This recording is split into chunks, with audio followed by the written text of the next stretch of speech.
आपसे सिर्फ इतनी बात कहने के लिए आया हूँ। आज जो हवाएं चल रही है ना, दौर का तकाजा है, हालात का तकाजा है।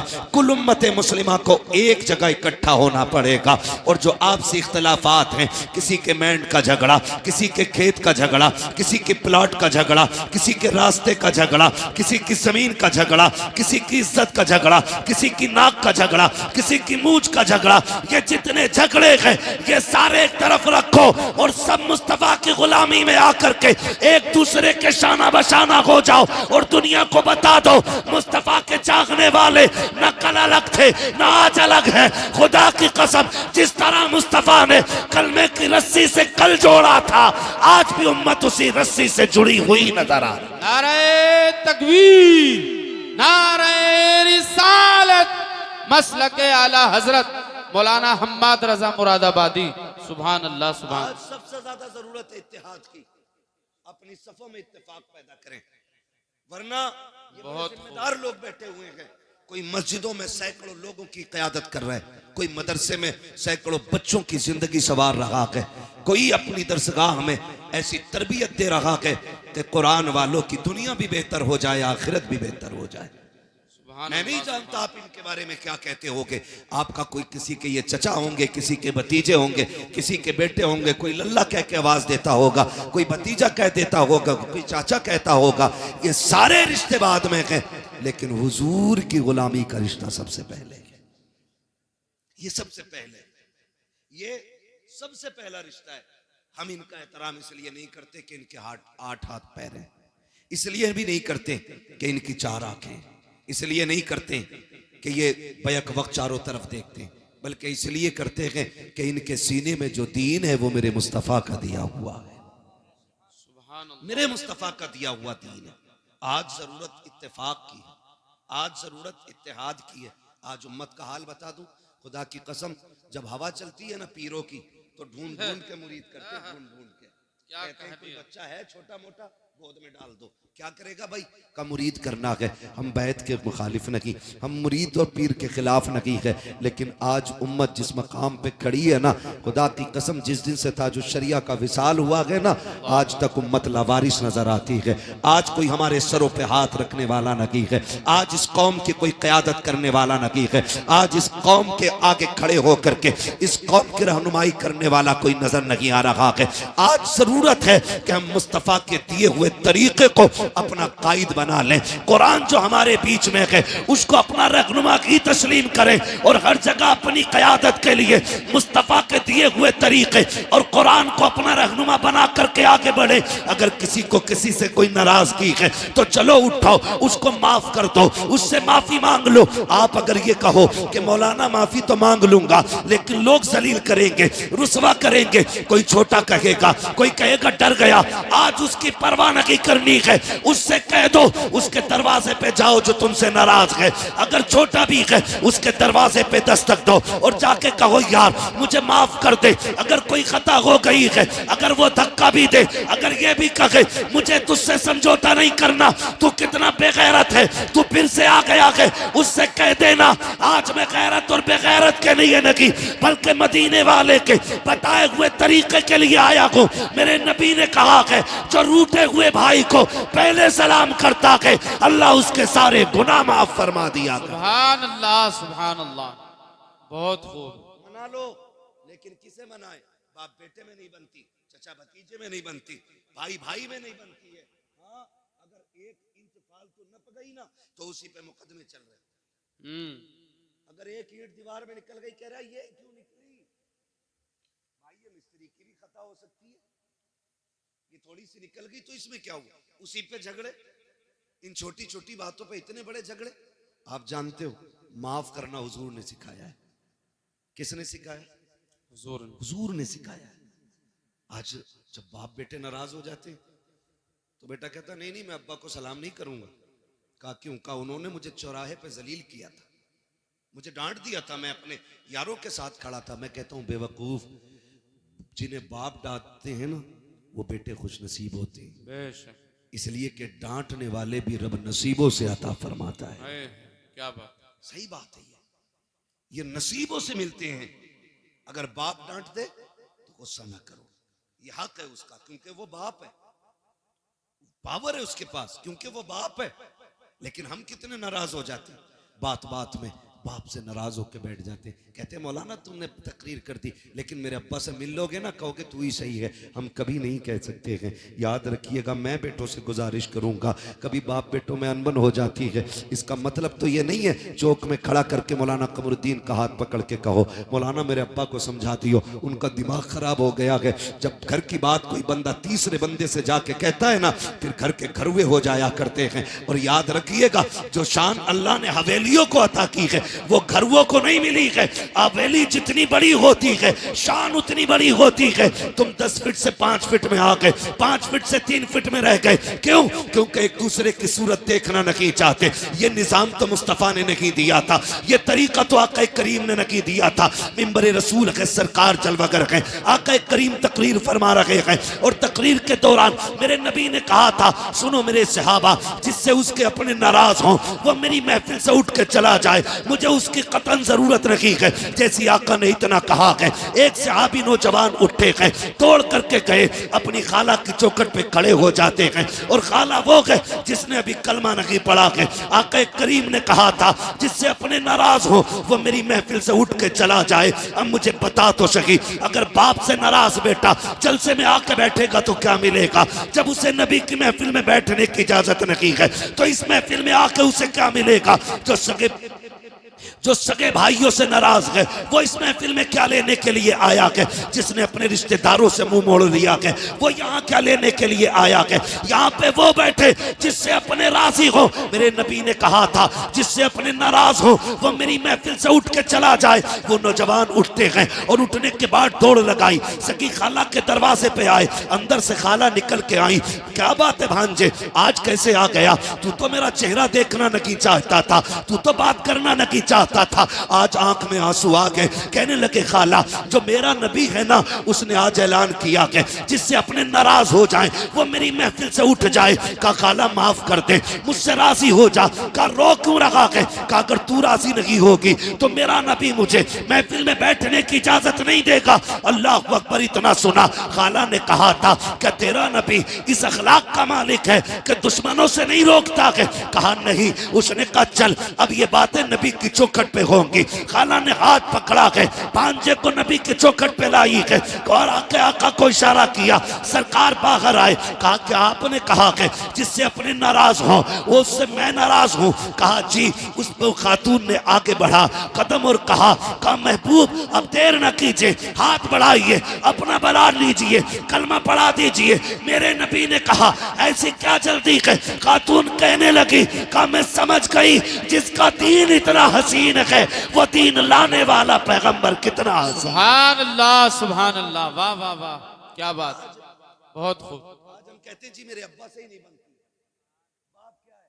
खिलौना, बाजार में खरीदा हुआ गुड्डा। कसम खा के कहता हूं, अगर बाप ने मुंह में चबा के लुक़मे न दिए होते ना तो इस जबान में बोलने की ताकत नहीं आती, ताकत नहीं आती। आज ना 4 किताबें पढ़ के ना और नाम लिखना भी नहीं आता, लगाता अंगूठा पेन जेब में और अब्बा से कह रहा है तुमने क्या देखा जो मैंने देखा है? तुम क्या जानते हो मेरे मुकाबले में? तुम क्या जानते हो मेरे मुकाबले में? कभी ना कहना। याद रखिएगा, इल्म किताबों से मिल जाता है लेकिन तजुर्बा 70 साल क्या 70 साल ही में जाके मिला करता है। आप किताबों में इल्म ले सकते हो, किताबों से तजुर्बा नहीं। तजुर्बे के लिए उम्र दरकार है। अपने बाप से हम कह देते नहीं तुम चुपो, तुम चुपो, डायरेक्ट तुम चुपो, मेरी सुनो। तू बेटा है, ये बाप है, लहजे बिगड़ की बात ना कर, अकड़ के बात ना कर। तू नहीं जानता है, खुदा की कसम ये इतनी बड़ी जात है, अगर ये नाराज हो जाए तो रब नाराज हो जाता है। क्या बात, रब नाराज हो जाता, रब नाराज हो जाता। घर के अंदर रिश्तेदार आए तो बेटा अब्बा को बोलने का मौका नहीं दे रहा। अरे चुपो तुम, तुम्हें कोई बोलना आता, मैं बात करूंगा, मैं बात करूंगा। हाँ तेरी जबान अच्छी है ना, अब बुढ़ापा आ गया, उसकी जबान कांप रही है, अब वो बात करता है ना तो होठ कांपते हैं, क्योंकि आसाब कमजोर हो गए हैं, जिसमें जवाब दे गया है, इसलिए तुझे लगता है ना इसे बात करनी नहीं आती, लेकिन अब भी अल्लाह की इज्जत की कसम खा के कहता हूँ, जब इसके हाथ उठते हैं ना तो फिर खुदा की रहमतें इसके टूटे लहजे पे बरसने लगती हैं। आज भी जब ये रब को आवाज देता है, उसकी रहमतें आवाज के साथ साथ बरसती है। तू किससे कह रहा है बात करने का सलीका नहीं है? तुझे पता है जब बड़ी बड़ी बातें बिगड़ जाती है तो इसी के टूटे लहजे बिगड़ी बातें बना दी। सुभान अल्लाह। कभी अपने बाप से ये मत कहना कि तुमसे बोलना नहीं आता। और कई बार कहते तुमने क्या किया हमारे लिए, आए दिन क्या किया, क्यों तुझे 5 बीघे में कोठी बना के देते और तू दुनिया में ठाली रहने के लिए आया? क्या किया तुमने मेरे लिए? क्या हो गया बेटे? कहा उसकी बिल्डिंग देखो बन गई, उसकी बन गई, और जितनी तुम्हें दादा ने दी थी तुम उतनी हवेली में जी रहे हो। कभी ये बात न कहना। अगर तुम्हारे बाप ने इमारत नहीं बनाई, मजदूरी करके तुम्हें पाला है ना सिर्फ, तो फिर अपने बाप के कदम चूमा करो और कहा करो शुक्र है तेरे इन मेहनतों का, हम तेरा शुक्रिया अदा करते हैं कि तूने हमें पसीना बहा के हलाल के लुक़्मे खिलाए, किसी का खून बहा के हमें हराम के लुक़्मे नहीं खिलाए। ये अपने बाप से भी कहा कर, अपने बाप से। मगर हाय अफसोस, हमारी कौम का हाल ये, जब बाप से उठा नहीं जाता ना, जब बाप बिस्तर से नहीं उठ पाता है ना, और कभी बिस्तर गंदा हो जाता है, बुढ़ापा क्या आया, अब तो सारे इल्जामात बाप के सर आने। पानी गिर गया तो कहता तुमसे पानी पीना नहीं आता, खाते हुए खाना गिर गया कहता बुढ़ापा आ गया तुम्हें सलीका नहीं आया। अगर वो चला उठ के और कोई चीज टकरा कर टूट गई, कहता तुम्हें क्या पता कितने पैसे की थी, दिखाई नहीं देता बेटे, जब इसकी जवानी थी ना तो ये तूफानों के कलेजे चीर के चला करता था। आज बूढ़ा हो गया ना तो आज तुम्हारे मुंह में जबान आ गई। कभी बाप की बुराई चौक में ना करना, कभी चौक में ना करना। मेरे नबी ना जब चलते थे रास्ते में, हुजूर के चचा कभी पीछे हो जाते ना तो हुजूर हाथ पकड़ के आगे कर देते। हुजूर हाथ पकड़ के, चचा पीछे ना चला करे, आगे चले। कहते हैं मेरी जान तेरे कदमों पे कुर्बान, आका मैं तेरे आगे कैसे हो सकता हूँ। सरकार फरमाते थे सुनो चचा, लोग कहते हैं तुम्हारा चेहरा मेरे बाप अब्दुल्ला से मिलता है, जब तुम पीछे चलते हो तो ऐसा लगता है कि मेरी पीठ मेरे बाप की तरफ हो गई है। हमारे नबी ने चचा का भी इतना एहतराम किया और हम सगे बाप का एहतराम नहीं करते और कह रहे मौलवियों ने बेड़ा गर्क कर दिया। गलती हमारी, जिम्मेदार मौलवी। मच्छर ज्यादा काट दे, कह रहा 14वीं सदी का मौलवी नहीं बख्शा जाएगा। क्यों? मच्छर भी हमने सिखाए। कब तक अपने ऐप दूसरों पे डालेंगे हम? रब तो सबका है ना जी, रब सबका है, सबका है। चलो हमारी नहीं सुन रहा है तो फिर तुम तो ऐसे बनो ना कि तुम्हारी सुने, वो तो सबका है। इमाम गजाली से पूछा था हुजूर दुआएं कबूल क्यों नहीं होती, तो आपने फरमाया था 2 काम किया करो दुआएं कबूल होने लग जाएंगी। कहा क्या? कहा जब भी खाना हलाल खाना और जब भी बोलना सच बोलना। फरमाया 2 काम कर लो, जबान खुलते ही अल्लाह मकबूलियत का परवाना अता फरमा दिया। सुभान अल्लाह। ये 2 काम सबसे ज्यादा जरूरी है। तो मैं आपसे अर्ज कर रहा हूं, माफी, एक दूसरे को माफ कर दे, झगड़े खत्म कर ले। जमीनें बड़ी बड़ी हैं, मौलाए कायनात मौला अली गुजर के जा रहे, 2 बंदे लड़ रहे जमीन के लिए, एक कह रहा था मेरी है, मेरी है। तो हजरत अली को आते देखा, कहा झगड़ा ना करो, फैसला इनसे करा लेते। हजरत अली आए, क्या बात है? का फैसला कर दो। ये कह रहा मेरी है, मैं कह रहा हूं मेरी है। तो आपने फरमाया तुम चुप हो, मैं जमीन से पूछ लेता हूं किसकी है। ठोकर मारी, काली जमीन जानती है मैं कौन हूं? जमीन ने कहा तुम अबू तुराब हो। कहा फिर बता तू किसकी है, इसकी है या इसकी है? जमीन ने कहा तालीन से कह दो ना मैं इसकी हूं ना मैं इसकी हूं, ये दोनों मेरे हैं, दोनों मेरे। जमीन के लिए सगे भाई पे मुकदमे ना करना। बीसा 2 बीसा, बीघा 2 बीघा छोड़ दो, इसलिए कि दौलत मेहनत से मिलती है, रिश्ते खुदा की रहमत से मिला करते। सुभान अल्लाह कचहरी जाके देखो, भाई के कनपटे पे किसने लगा रखी है? सगे भाई ने। मुकदमे किसने किए? सगे ने किए। जेल में किसने डाला? सगों ने डाला के। भतीजों को यतीमी की जिंदगी गुजारने पे मजबूर किसने किया के? सगों ने किया के। अपने बाप के साए से महरूम बच्चों को किसने किया के?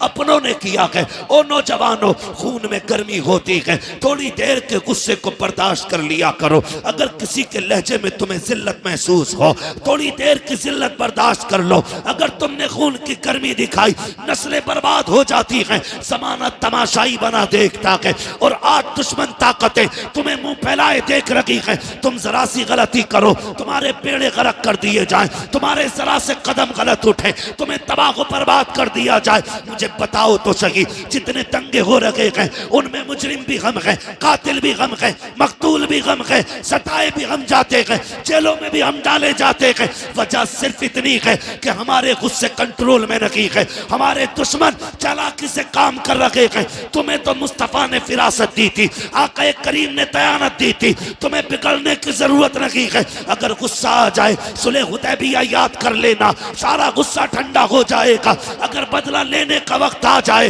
तो फतेह मक्का याद करना। खुदा की कसम, मुस्तफा का किरदार अपना लो, ये दुनिया भी हमारी होगी, आखिरत भी हमारी होगी। सुभान अल्लाह, बहुत खूब हजरत, सुभान अल्लाह। नहीं कह रहा हूं, एक एक जगह का नाम आप पढ़ते होगे और सारे देखते होगे। मकान भी हमारे टूटे, जेल में भी हम, मारे भी हम गए, जेल में भी हम। समझ रहे? मस्जिदों पे हमारी हमले, जेल में भी हम। मेरे भाई, गुस्सा गुस्सा गुस्सा कंट्रोल में रखो, कंट्रोल में रखो, वरना दुनिया तुम्हें लूटने पे लगी है, लूटने पे लगी है। 10, 20, 50 हजार, लाख, 10 लाख, 20 लाख ये मुकदमों में लग जा रहे हैं।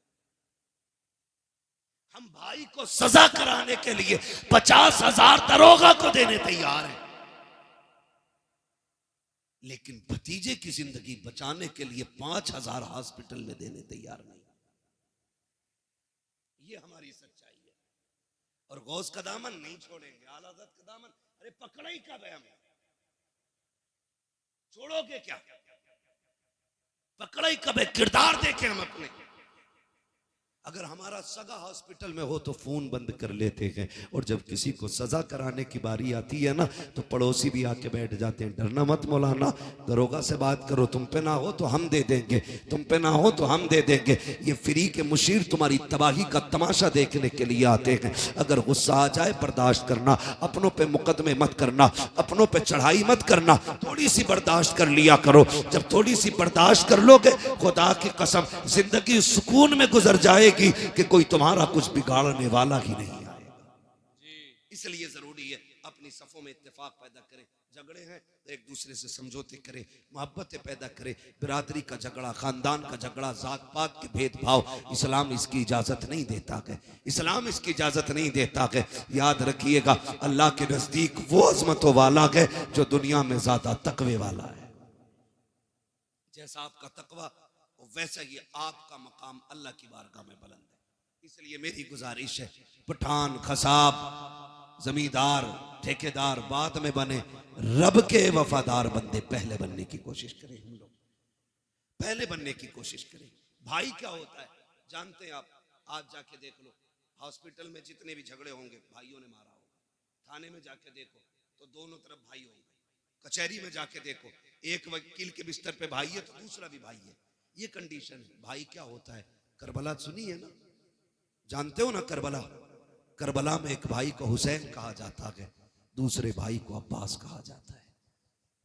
तो जो है सारे लोगों की, मैं बताने लगा हूं भाई किसे कहते हैं। एक भाई को हुसैन कहा जाता है, दूसरे को अब्बास कहा जाता है। अब्बास वो है जिसने कभी इमाम अली मकाम का नाम नहीं लिया था, पूरी जिंदगी कभी भाई कह के आवाज नहीं दी थी, जब भी कहा था आका कह के आवाज दी, अपना सरदार कह के आवाज दी, कभी भाई नहीं कहा था।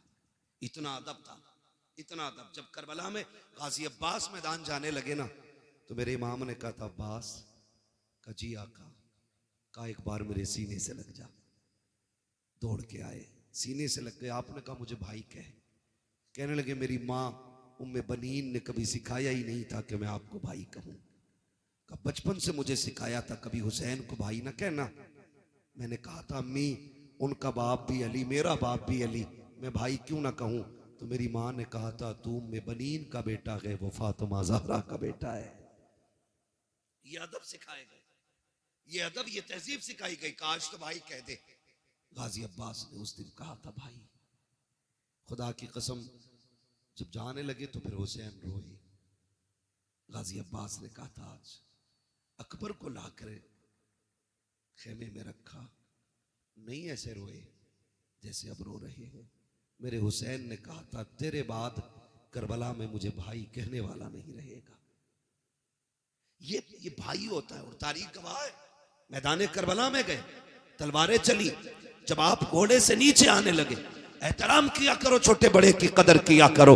आज हमारे घरों का माहौल ये है कि जो कमाता ज्यादा है उसकी इज्जत ज्यादा है, चाहे छोटा हो या बड़ा हो। अगर छोटा है तो वो बड़े का बाप बन बैठा है। अगर बड़े भाई ने मेहनत करके छोटे को पैसे दे के पढ़ाया है तो पूरे कलम की ताकत छोटे वाला बड़े भाई पे निकालता है। देख मेरे कोट की ताकत ये है, मेरे कलम की ताकत ये है। ओ भाई अपने बड़ों का एहतराम किया करो। जब गाजी अब्बास करबला के मैदान में गए, सवारी से नीचे आए थे, कहा था अदरिकनिया हुसैन, हुसैन मुझे आके संभालो। आका हुसैन ने दौड़ लगाई और आवाज देते गए अब्बास कहाँ हो कहाँ हो। ये कहते कहते दौड़ लगे गए। एक कोने से आवाज आई हुसैन मैं यहाँ हूँ। आपने जाते जाते पहला बाजू उठाया, कहा इन्ना लिल्लाहि व इन्ना इलैहि राजिऊन।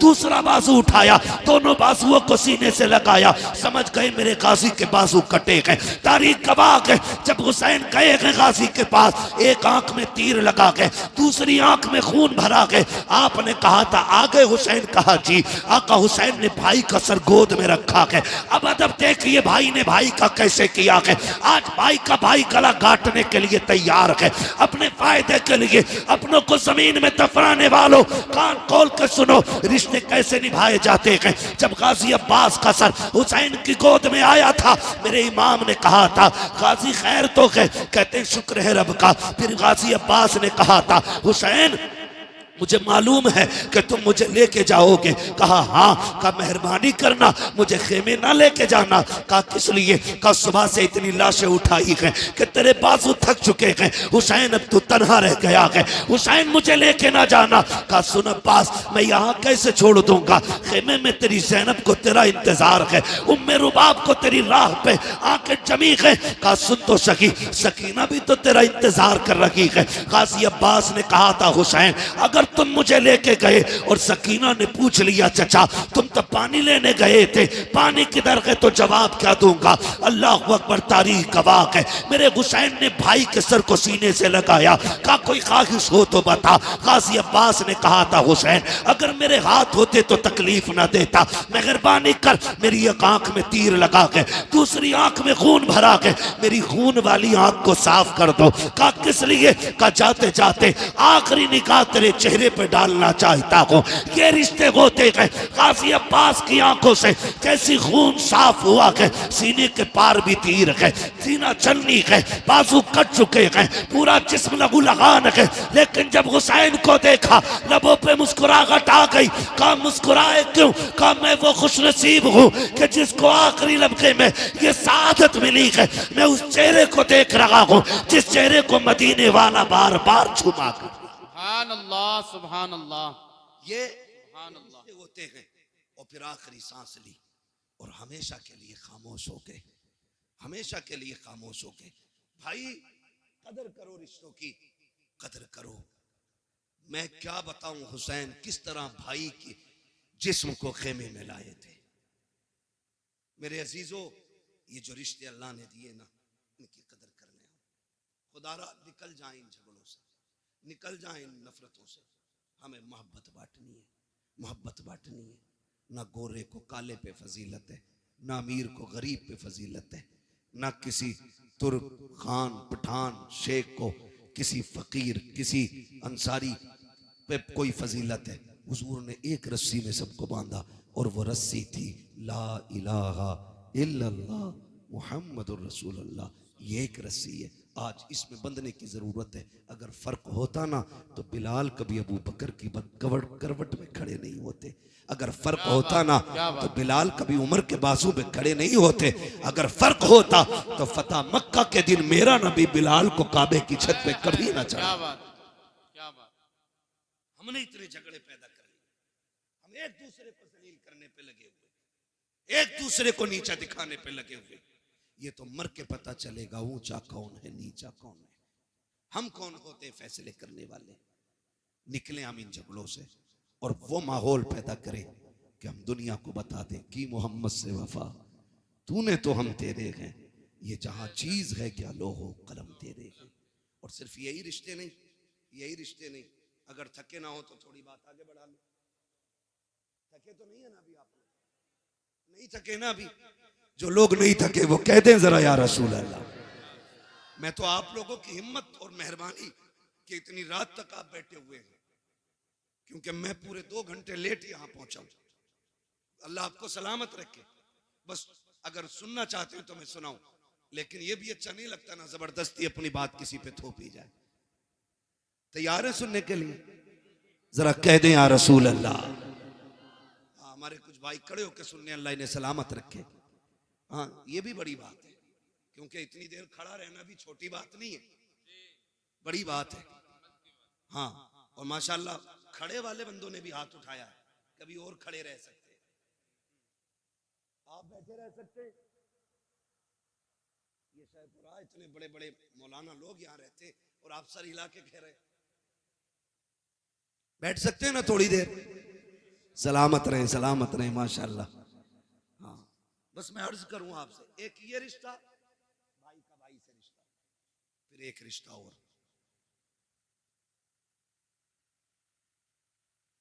बेटी का रिश्ता, बहन का रिश्ता, ये भी मजबूत करने।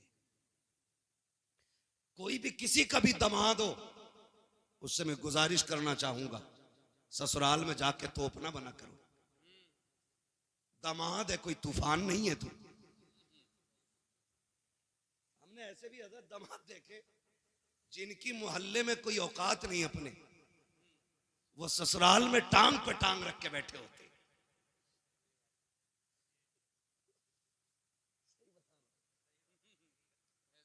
हाँ, मोहल्ले वाले कहते वो पुनवा, मतलब सही से नाम भी नहीं लेते मोहल्ले वाले, और ससुराल में वो वैल्यू बनाई है इसने, रोला बना के रखा। पढ़ा लिखा भी ससुर है ना, कह रहा इनसे पूछो भाई हमारे बड़े दामाद हैं, तो वहां इतनी लंबी अलग ही रख रहे हैं। आप सुने, अल्लाह ने एक जिंदगी मुकम्मल की है, बेटी के जरिए, बहन के जरिए, बीवी के जरिए। ये जिंदगी के बड़े अहम हिस्से हैं। अगर बेटी ना हो तो आंगन सूना, अगर बहन ना हो तो हवेली सूनी, अगर बीवी ना हो तो घर सूने। ये तीनों अहम रिश्ते हैं और सबसे ज्यादा जुल्म इन्हीं पे होता है, सबसे ज्यादा। वो दामाद जिस गरीब ने अपने घर 300 रुपए का जूता नहीं पहना होता है, वो ससुर से 1800 रुपए लेता जूतों के लिए। ना करो ये, इतने आसान कर दो रिश्ते कि जिस तरह बाप को बेटों पे नाज होता है, उसी तरह बाप को दामाद पे नाज होना चाहिए। ईद गुजरी है, ईद रहम करो यार, हाथ जोड़ रहे हैं तुम्हारे आगे। 1.5 लाख की ईद ही गई है। ईदी में क्या 3 किलो छुआरे, हाँ 1.5 किलो बादाम, 2 किलो किशमिश। खागा कौन? का दामाद। 1 क्विंटल सामान भेजा, दूल्हा बन के फिर भी ऐसे ही आया जैसे भीगी मुर्गी। ये जबरदस्ती के लोड है, खत्म करो ये जबरदस्ती के लोड, ये नहीं रहने चाहिए। सिर्फ वो रखो जो इस्लाम ने रखा है। हमें अपनी तरफ से फालतू नहीं बढ़ाना, नहीं बढ़ाना। ये अलग बात है कि दामाद का लीवर इतना कमजोर होता है कि बादाम खाते ही बीमार। ये कंडीशन है। इसलिए मेरे अजीज फालतू के खर्चे बंद करो। आज गरीब सोचता कि बेटी रुखसत कैसे की जाएगी, आज कमजोर सोचता कि बेटी के हाथ कैसे पीले किए जाएं। इसलिए कि मैंने कई गरीबों को कहते सुना कि रिश्ता पक्का तो कर देते, लेकिन बीच में ईद आ रही है, 1 लाख का खर्चा बढ़ जाएगा, ईद के बाद रिश्ता पक्का किया जाएगा। यार जो गुंजाइश वाला है वो तो कभी भी कर सकता है, लेकिन गरीबों का जीना हराम किया है ऐसी कसरत दौलत दिखाने वालों ने जो 1-1 लाख की ईदियां दे रखे हैं। कोई फायदा नहीं, कोई मकसद नहीं। इतने आसान कर दो निकाह, ताकि अगर कोई गरीब बेटी जब हाथ पीले हो तो रब का शुक्र अदा करे और मचल के कहे मालिक तेरा एहसान है, तूने हुजूर की उम्मत में पैदा किया है जहाँ गरीब बेटियों को रब ने ये हक दिया है कि जहाँ अमीर मुस्कुराते हैं उसी सफ में गरीब भी खड़े होके मुस्कुराया। नारे तकबीर, नारे रिसालत, पैगाम हक कॉन्फ्रेंस, मुफ्ती हम्माद रजा मुरादाबादी।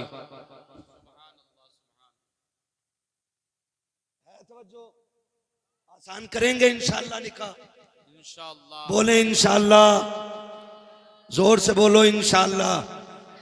हाँ बहुत गौर से सुन रहे हैं, चलो कोई बात नहीं।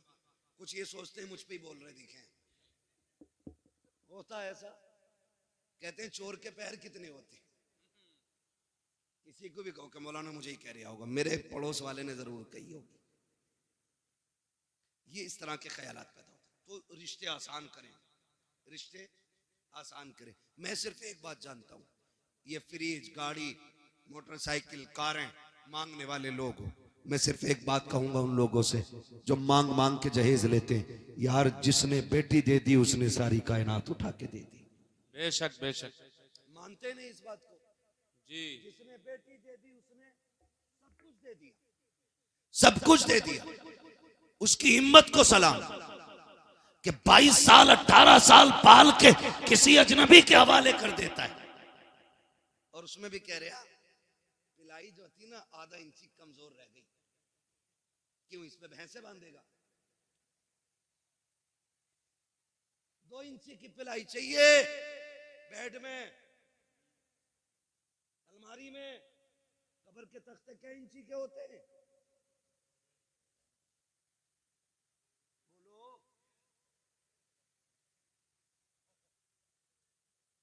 यही होते हैं ना, 1 इंच, 1.25 इंच का तख्ता कब्र में लगना है और बेड में 2 इंची की पिलाई। क्यों? क्योंकि कब्र का तख्ता खुद अपनी मालियत से खरीदा जाता है, इसलिए 1.25 इंची से काम चला रहा है। और उधर हराम का रखा दिख रहा है ना, इसलिए 2 इंची की मांग के ला रहा है। और मैं तो कभी कभी सोचता हूं ये बुलेट के लिए जो चच्चा लड़ रहे थे ना, ये कभी बैठेंगे नहीं इस पे, बेइज्जती और करा ली।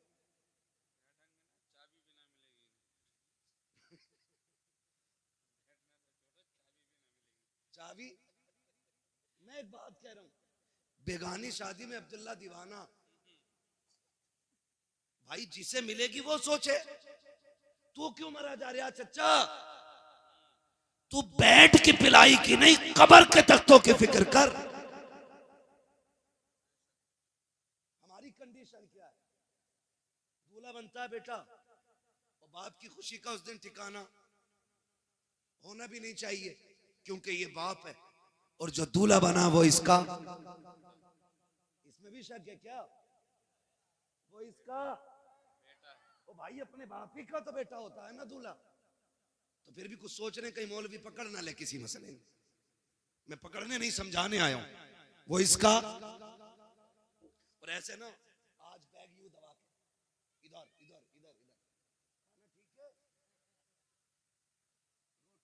नहीं रह गई, मिर्च सही है, हड्डी तो बेकार नहीं है, इसकी तो हड्डी ठीक है, अब तू लड़की वाले की हड्डी और चबा ले। ये कंडीशन होती है हमारी शादियों की। मजाल है जरा सी नमक तेज हो जाए, रोटी कम पड़ जाए, बिरयानी ज्यादा हो जाए, रोटी कम रह जाए, फजीते करते हुए चलते हैं। हाँ हाँ क्या खिलाया है उसने? उससे 2 लोगों को रोटी सही से नहीं दी गई। वो बेगैरत 2 रोटी की बात करता है। जब तू बारात लेके आया था ना तो 300 लोगों को हाथ जोड़ जोड़ के ला रहा था। चलियो वरना इज्जत रह जाएगी, चलियो वरना लोग जलील करेंगे। 4 आदमी बारात में आने के लिए नहीं थे। वो तुम्हें खुदा का वास्ता, जब बेटी वालों के घर जाया करो, आधी रोटी घर खा के जाया करो, आधी बेटी वाले के घर खाया कर। अगर तेरी आधी खुराक की वजह से किसी बेटी के बाप की इज्जत रह गई, अल्लाह कयामत में कम नेकियों के बावजूद तेरी इज्जतों को 4 चांद लगा के। नारे तकबीर, नारे रिसालत। वाह वाह, बहुत खूब हजरत। कई बरातियों की जेब में जंजीरें हमने देखी, रसमोले लेके चलते हैं, ये सारी चीजें लेके हम चल रहे हैं। ना करो, क्योंकि बारात का खाना 8 दिन की मेहनत नहीं, किसी बाप के 18 साल लगे हैं, किसी के 15 लगे हैं। ये तो उस दिन पता चलेगा ना जब अपनी बेटी की रुखसती की बारी आएगी, तब पता लगता है इज्जत क्या होती है, हक बात है, हक बात। तब पता चलता है जिल्लत क्या होती है। हाँ, मुखिया बना फिर रहा, कह रहा बोटी ठीक है, सब कुछ नाप तोल के इंच लगा के सारा लिया। और जब निकाह में इमाम साहब ने कहा, कह रहे कितने चल रहे हैं जी, तो मौलाना ने भी कह दिया जब सबके बढ़ रहे तो हमारे भी बढ़ा दो, 5 चल रहे हैं। ऐसे कूदा जैसे बरैया ने काट लिया। कह रहा तुम्हारे यहाँ नए तरीका, हमारे यहाँ तो 1500 चल रहे। झूठ तो बोल ही देता है। चले या ना चले, बचाने की कोशिश कर रहे हैं। अच्छा, मैं भी कभी कभी सोचता हूँ कि जो लोग 5 स्टार होटल में खा करके 100-150 रुपए टिप्स दे देते हैं, जब वो 3 रुपए 4 रुपए फायदा कमाने वाले सब्जी बेचने वाले से सौदा करते हैं, तो फिर उससे 1 रुपए के लिए क्यों लड़ते? मरे जाते। यार गरीब को दिया करो, गरीबों पे लगाया करो। इमाम ने 5000 मांग लिए, कह रहे आप बुलाओ कलवा के अब्बा को, उनको भी बुलाओ जिन्होंने रिश्ता कराया है। कहा ये पहले क्यों नहीं बताया था, यहाँ 5000 चलते हैं, हम तो मौलवी अपना लेके आते।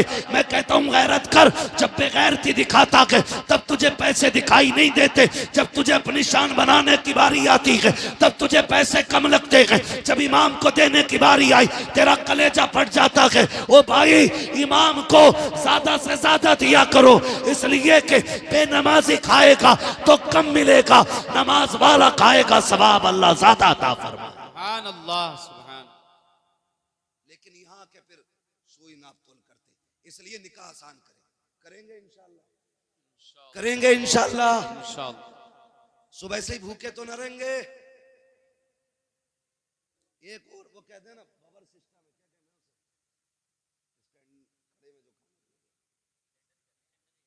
स्टैंडर्ड कहते हैं ना, हाँ स्टैंडर्ड ही कहते हैं उसे लोग कहते हैं। हम लोग जो गांव के लोग हैं, हमको इतने बड़े शहर के थोड़ी हैं यार, गांव के घर की ऐसी समझ लो। कह रहे स्टैंडर्ड में है खाना, कह रहा स्टैंडर्ड में, कह रहा तो मैं भी जाऊंगा वहां जाके वो बदतमीजी खाने पे, और फिर कह रहे खाने में बरकत नहीं हो रही। सुने, मैं गारंटी के साथ कहता हूँ, सुन्नत के मुताबिक खाना खिलाया करो, खुदा की कसम बरकतें भी नाजिल होंगी और निकाह में खुदा की रहमतें भी नाजिल होना शुरू हो जाए। बेशक बेशक। तो मैं आपसे जो बात कर रहा था, मैं ये कह रहा था, ये रिश्ते हमने इन पे बड़ा जुल्म किया। बेटी का रिश्ता, बहन का रिश्ता, माँ का रिश्ता, ये सारी हमने मजलूम बना दिए, सारी मजलूम बना दिए। रिश्ते बहुत अहम होते हैं, इन्हें जोड़ने की कोशिश करो, तोड़ने की कोशिश नहीं करनी है, इन्हें जोड़ने की कोशिश करनी है। ईद गुजरी है, ईद उस दिन गुजरे, टांडे में 3 दिन ईद चलती है। इतनी बेगैरती है हमारी कौम के अंदर, क्योंकि अभी कटा नहीं ना हमारा कोई दीन के लिए, इसलिए ईद भी 3 दिन करेंगे, बदमाशियां भी करेंगे, डीजे भी बजाएंगे। ईद खुदा की तरफ से बहुत बड़ा तोहफा है, हम इसकी इज्जत करें, हम इसकी कदर करें। ईद के नाम पे टांडे बच्चियां भेज दी कि हक है उसका ईद में जाना, नहीं, ये गलत है। जो हक है वो दो उनको, जो नहीं है वहां उन्हें फ्री ना करो। दीन बड़ा मुश्किल है, वरना सच बताओ, जब तेरी मेरी बेटी बेपर्दा किसी बाजार में जाती होगी, फिर खातून जन्नत की बेटी सैयदा ज़ैनब के दिल पे क्या गुजरती होगी, खुद सोचो जरा। वो सोचती नहीं होंगी हमने खानदान दे दिया लेकिन पर्दा नहीं दिया था। हमने अपनों की लाशें देखी हैं, बच्चों के कटे सर देखे, लेकिन हमने हुजूर का दिया हुआ पर्दा नहीं छोड़ा। तो फिर क्या जवाब होगा अगर क़यामत में उन्होंने पकड़ लिया तो? इसलिए खुदारा हम अपने रवैयों को बेहतर करें, रवैयों को बेहतर करें। ईद गुजरी है ना, कई लोग ना बेटियों को फोन, ना बेटियों को बुलाना, क्यों कि दामाद से अनबन हो गई थी। समधी जो हो ना, समधी भी मुझे तो कहीं कहीं ऐसा लगता कि पूरे आतंकवादी होते। सही कह रहा हूं? कह रहा जाऊंगा नहीं, मूछ का मसला, और जागा मेरा लड़का भी नहीं। निकाह लड़के का हुआ, अब्बा तुम्हारा नहीं हुआ है। बेटी पे सितम न करो, वरना अल्लाह ऐसा रगड़ेगा सारी समझीगिरी निकाल देगा। जो बने बैठे ना हम समझी हैं, ना करें। बाप को बेटियां बड़ी प्यारी होती हैं, बेटियों को कभी माँ बाप से जुदा ना करें। खुद भी इनके साथ शामिल हो, इनको भी माँ बाप के साथ भेजें, उनके पास भेजें, ताकि बेटियों की खुशियों में कमी ना रह जाए। ये हम सभी पे लाजिम है, इन रिश्तों को निभा के चलें। और बस आखिरी बात आपसे ये कह के मैं बात खत्म करूं कि हम जिस सोसाइटी में जी रहे हैं ना, उस सोसाइटी में सबसे अहम और सबसे खास बात यह है कि हमें पढ़ना होगा, आगे बढ़ना होगा। जी। जिसके पास 50 बीघे जमीन है वो पढ़ाते ही नहीं। कह रहा ट्रैक्टर हैगा तो ये जोतेगा, अगर कलम ले लेगा तो जमीन कौन देखेगा। एक साइन में सारी छिन जाती है। जमीन मजबूत ना करो, औलादे मजबूत बनाओ। जी जी। आपके पास 50 बीघे के 5 बीघे बेच के बच्चों को पढ़ाइए, और बच्चों को इतना मजबूत बना दो कि वो किसी पे बोझ ना बने, बल्कि दूसरों का बोझ खुद उठाने लगे। बेशक बेशक। पढ़ाइए अपने बच्चों को, और आने वाला दौर बम का नहीं, बारूद का नहीं, कलम का दौर। जी।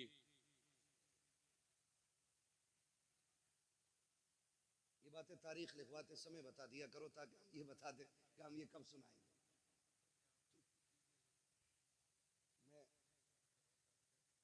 चलिए मैं सुना दूंगा एक बात है, जरूर आपका मन इस बात में रख लिया जाएगा। ठीक है, आप खुश रहिए। ठीक है ना, इन बच्चों ने बड़ी मेहनत की है, तो अगर ये चाहते हैं तो इंशाल्लाह वो मैं जरूर सुनाऊंगा। ठीक है, जरा कह दें या रसूल अल्लाह, या रसूल अल्लाह, और जोर से कह दें या रसूल अल्लाह, या रसूल अल्लाह। है ना। मेरे भाई ने पहले भी मुझसे कहा था इस बात को, तो मैंने कहा था इंशाल्लाह कोशिश रहेगी। ठीक है, लेकिन मैं क्यों, हाँ, और मैंने उसमें बीच में जिक्र भी कर दिया है थोड़ा सा, लेकिन मैं आपको बता दूं, बस नाराज ना हुआ करें। मैं ये बात बता दूं भाई कि कुछ चीज़ें ऐसी होती हैं ना जो मौके के साथ खास होती हैं, खास होती हैं। करबला का जिक्र अगर मुहर्रम में हो तो फिर 4 चांद लग जाया करते हैं। ठीक है ना, लेकिन मोहब्बत आपकी है तो इंशाल्लाह मैं कोशिश करूंगा कि इस बारे में भी कुछ बात कर लूं। जरा कह दें या रसूल अल्लाह। या रसूल। अब जो दौर है ना, मैं जो कह रहा हूं, अब जो दौर है वो दौर कलम का है। वही आगे बढ़ेंगे जो पढ़ेंगे। कब्जा हुकूमत उन्हीं की रहेगी जिनके हाथों में कलम होगा। हम जो तोड़े गए ना, हमारी जहालत की बुनियाद पे तोड़े गए। हम जो पीछे धकेल दिए गए, हमारी नाकाबिलियत की बुनियाद पे पीछे धकेला गया। हम पैसे देकर के हाई स्कूल पास करते और फिर कहते मुसलमान थे इसलिए निकाल दिया। हाँ, 10% ये वजह हो सकती है कि हमारे मुसलमान होने की वजह से हटाया गया, लेकिन 90% हमारी जो पीछे हटाने की वजह होती है वो होती है हमारी लाइल्मी। नौजवानों, किसी ऐसे स्कूल में ना पढ़ना जहां पैसे लेकर के नकल कराई जाती हो। खुद मेहनत करना, और इतनी मेहनत करना कि अपनी काबिलियत से हर एग्जाम को पार करके मनसब हासिल करो। लोग कहते हैं कि काबिल लोगों को नौकरी नहीं मिलती, मैं ये कहता हूं किसी मर्ज का इलाज बन जाओ, मरीज दौड़ता हुआ खुद तुम्हारी चौखट तक आ जाए। बेशक बेशक। इसलिए तालीम पे सबसे ज्यादा गौर करना है। पढ़ना है, आज हमारे लिए सबसे ज्यादा जरूरी है। और जरूरी नहीं है कि मौलाना ही बनाए, मौलाना ही बनाए, ये जरूरी नहीं है। दीन की बुनियादी बातें सिखाइए, फिर बेटे को IAS IPS बनाइए, फिर बेटे को आप एक दीनदार वकील बनाइए। उससे कहिए तुझे हक के लिए मुकदमे लड़ने हैं, तुझे सच के लिए कोर्ट में आवाज उठानी है। ऐसे बेटे बनाओ और फिर तैयार करो अपनी कौम के नौजवानों को। हर कोर्ट में जब हुजूर का गुलाम खड़ा होगा ना और कह देगा मुझे झूठा मुकदमा नहीं लड़ना, मैं सच के लिए लड़ूंगा, लोग सोचने पे मजबूर हो जाएंगे आज के गुलामों का किरदार ऐसा है तो फिर नबी के उमर का किरदार कैसा रहा हो। सुभान अल्लाह, सुभान। इसलिए पढ़ेंगे इंशाअल्लाह। बच्चे बैठे, नौजवान बैठे, PUBG कितना खेल ले हो, दबा के चल जाओ, इस कोने पे बैठ जाओ, उठता ही नहीं। हाँ, हर वक्त यूं। क्या है ये, हमारा वक्त बर्बाद हो रहा है। कोई और कौम इतना नहीं खेल रही है, सच बता रहा हूं। हम रातों में चलते हैं, अगर रोड पे नौजवान मिले रात में, हम समझ जाते हैं ये मुसलमानों का गांव है। और जहां वक्त से लोग सो जाते हैं, हम समझ जाते हैं हम मुसलमान ही नहीं रहते, क्योंकि हमारा जो उसूल है ना वो बड़ा बेकार होता जा रहा है। रहन सहन खराब, तौर तरीके बदल गए। नौजवानों, अब मोबाइल चलाने का वक्त नहीं है, अब कलम चलाने का वक्त आ गया। आगे पढ़ो, आगे बढ़ो, ये साइंस तुम्हारे कदमों में होगी, ये तरक्कियां ये सब तुम्हारी होंगी, लेकिन शर्त है खेल छोड़ करके हमें तालीम की तरफ आना पड़ेगा। बेशक तालीम की तरफ आना पड़ेगा। ना हमारे अच्छे स्कूल हैं, ना हमारे अच्छे हॉस्पिटल हैं, ना हमारे अच्छे कॉलेजेस हैं, ना हमारे अच्छे मदरसे रह गए। क्योंकि मदरसों से तो लोगों ने नफरत इतनी कर ली ना, उन्हें लगता है कि ये मदरसे जो है ना सिर्फ चंदों के लिए हैं। नहीं, खुदा की कसम, अगर ये मदरसे ना होते हमारे चेहरों पे ताड़ियां नहीं होती, अगर मदरसे ना होते सरों पे टोपियां नहीं होती, ये मदरसों की देन होती है। तुम्हें क्या लगता है जो सरे हुसैन ने नेज़े पे कुरान पढ़ा था, क्या सिर्फ वो इमाम हुसैन का कमाल था? नहीं, खातूने जन्नत ने दूध पिलाते वक्त कुरान सुनाया था, सर कटा के नेज़े पे हुसैन ने कुरान पढ़ के सुना। सुभान अल्लाह, सुभान। जब दरसगाह ऐसी होती है ना तो फिर बेटे ऐसे होते, फिर बेटे ऐसे होते। मैं आपसे अर्ज कर रहा था, खुदारा रिश्ते बेहतर करे और अपने बच्चों को तालीम दे, पढ़ाएं अपने बच्चों को, खुद भी पढ़ें, बच्चों को भी पढ़ाएं। अल्लाह ताला हमारी नस्ल को कुरान पढ़ने, सुनने, समझने की मौला करीम तौफीक अता फरमाए। और हुजूर के सदक़े में अल्लाह हमारी नस्लों में उलमा, हुफ़ाज़, कारी, IAS IPS अल्लाह हमारी कौम में पैदा फरमा दे। आमीन कह दो भाई, आमीन। हाँ, यहाँ आमीन कहने वाली बात थी। तो पढ़ने की कोशिश करें। और मैं जमींदारों से, गुंजाइशदार लोगों से कहना चाहता हूँ, अगर आपके बच्चे किसी काम में लग गए हैं और आपके पास अब पढ़ने वाला बच्चा नहीं है ना, तो फिर आप ये तलाश करें कोई गरीब बच्चा हो जो आगे बढ़ना चाहता है, पढ़ना चाहता है, अच्छा है, ज़हीन है, अच्छे नंबरों से पास हुआ है, तो फिर आप अपने पैसे से उसकी मदद करके उसको पढ़ाएं और उससे कह दें अगर डॉक्टर बन जाए ना तो 6 दिन अपने लिए दवा देना और 1 दिन मदीने वाले के नाम पे तुझे फ्री दवाइयां बांटनी है। सुभान अल्लाह। करेंगे इंशाअल्लाह ये भी। हम चंदा करके, मेहनत करके जलसा कर लेते हैं, हम मेहनत करके मज़ारों के गुंबद बना लेते हैं, हम चंदा करके 5 लाख 7 लाख का मीनार बना लेते हैं। तो हम पैसा इकट्ठा करके अपने गांव के अंदर एक IAS IPS नहीं बना सकते? बोलो, बना सकते कि नहीं? अगर हर गांव के अंदर एक IAS होना तो फिर कोई भी इलाका कमजोर नहीं होगा जी। ये याद रखिए। हमारे तो प्रधान भी ऐसे अंगूठा छाप होते हैं, ऐसे जाके कह रहे हैं पुलिस वाले से, भाई क्यों आए गांव में, जबकि गांव का मालिक प्रधान होता है। पुलिस वाले को इजाजत नहीं है प्रधान की इजाजत के बगैर गांव में कदम रखे, लेकिन चच्चा को पता ही कुछ नहीं है क्योंकि पढ़ा ही नहीं है। पढ़े, काबिल बने, अपने हुकूक जाने, जो आपको राइट्स मिले वो समझिए आप, ताकि कोई कमजोरी पैदा ना हो, ताकि कोई कमी ना रह जाए। पढ़ेंगे इंशाअल्लाह, वादा करें सारे इंशाअल्लाह। पढ़ाएंगे बच्चों को, पढ़ाएंगे कि दुकान कराएंगे? अरे बहुत पढ़ा लिया, अल्लाह को 10वीं पास है, चल बैठ दुकान पर जाकर शटर खोल। 10वीं पास करा के ना और बैठा दिया दुकान में, है ना? और फिर लल्ला ने 2 ही चीजें याद की, यस और नो, बस वही काबिल हो गया। साइन करने हमें नहीं आते, हम कुछ पढ़ नहीं सकते, तो क्या फायदा?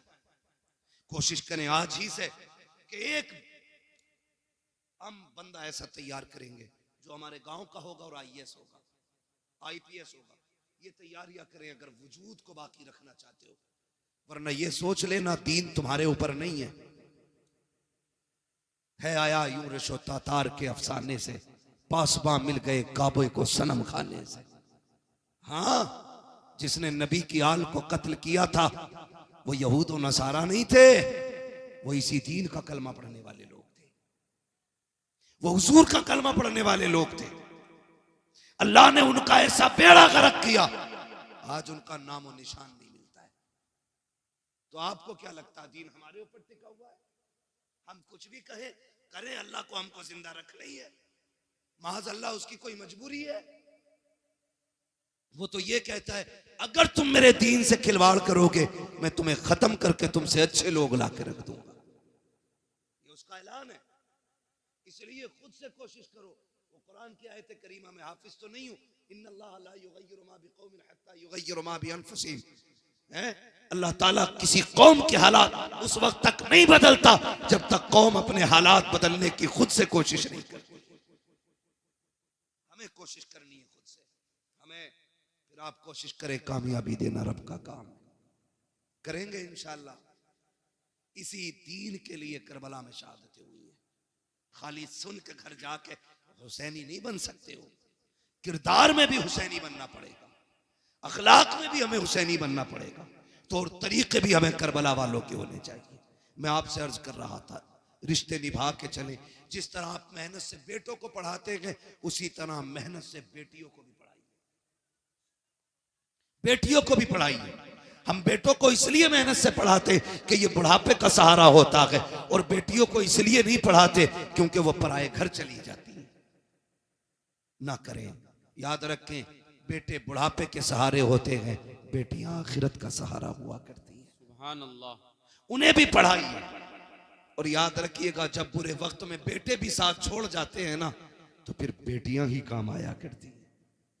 ये भी याद रख लेना, फिर बेटियां ही काम आया करती है अगर बेटे भी साथ छोड़ जाए। क्या तुमने नहीं देखा कितने बाप घर के बाहर बैठे मिलते, कितने वीडियोस रोज के वायरल होते कि वो कहता मेरे बच्चों ने निकाल दिया, कोई कहता बहू ने घर में नहीं रहने दिया, कोई कहता बेटे ने धक्का दे के निकाला गया। ऐसे बुरे वक्त में भी बेटियां काम आ जाया करती हैं। तुमसे गुजारिश करना चाहता हूँ खुदारा रिश्तों की कदर करो। तुम जानते हो बेटी क्या होती है? आओ जरा दिल पे हाथ रख के सुनो, मैं बताना चाहता हूँ बेटी किसे कहते हैं। जब मेरा इमाम आखिरी बार करबला के मैदान में जा रहा था, सारे लोग एक एक करके शहीद हो चुके हैं, मेरे इमाम ने तैयारी मुकम्मल की है। और तैयारी करके जब आप अपनी सवारी, जिसको मुर्तजिज कहा जाता है, आप अपने घोड़े पर सवार हुए। आज इमाम आली मकाम जब घोड़े पर आए हैं, अपनी सवारी पर बैठे हैं, बड़ी तेजी से सवारी को इशारा किया है। एक मर्तबा नहीं 11 मर्तबा हुसैन ने एड़ लगाई थी, लेकिन वो मुर्तजिज जो बैठते ही हवाओं से बातें करता था, जिसकी रफ्तार बड़ी तेज थी, 11 मर्तबा इशारा किया, घोड़ा आगे नहीं बढ़ा। आपने कहा मुर्तजिज क्या बात है, क्यों आगे नहीं चलता है? क्या तुझे पता नहीं है ज़ैनब खेमे के दरवाजे पे खड़ी है, उम्मे रुबाब भी खड़ी है, जल्दी कर, अब हुसैन को यहाँ ना रोक बल्कि खेमे की जल्दी से खेमे के आगे से हटा, करबला के मैदान में ले चल। सबकी बेकरारी बढ़ती जा रही है, आप कह रहे हैं लेकिन मुर्तजिज आगे नहीं बढ़ता। आपने कहा था मुर्तजिज मैं जानता हूं तूने भी 3 दिन से पानी नहीं पिया है, सुन मैं करीम इब्ने करीम हूं, सखी इब्ने सखी हूं, मैं तुझे तकलीफ नहीं देना चाहता, जा तेरी मर्जी है। हुसैन तुझे इजाजत देता है, चाहे तो नहरे फुरात जाके प्यास बुझा ले, चाहे तो कूफा चला जा या वापस शहर मदीना चला जा। ये कह के आपने जैसी सीन से पैर निकाला है, अल्लाह अकबर, मुर्तजिज वो घोड़ा कहता मालिक मुझे कुव्वत गोयाई अता कर दे, अगर आज भी मैं नहीं बोला मौला हमेशा के लिए रुसवा हो जाऊंगा। जब मुर्तजिज ने इतना कहा है, अल्लाह ने उसको कुव्वत गोयाई अता की। लोग कहते हैं हुसैन का घोड़ा कैसे बोल सकता है, वो तो जानवर है। मैं कहता हूं अगर असहाब काफ का कुत्ता बोल सकता है तो क्या अली के बेटे का घोड़ा नहीं बोल सकता? क्या बात है, क्या बात, बहुत खूब है तवज्जो। मुझे नहीं लग रहा आप सुनने के लिए बैठे। बस जो हुए गलत उनको माफ फरमाए रब कायनात। जिंदगी ने दिया साथ, फिर होगी मुलाकात। चमन रहा फूल खिलेंगे, जिंदगी रही फिर मिलेंगे। सारे लोग कलमा शरीफ पढ़ लीजिए, ला इलाहा इल्लल्लाहु मुहम्मदुर रसूलुल्लाह व मा अलैना इल्लल बलाग। अस्सलामु अलैकुम।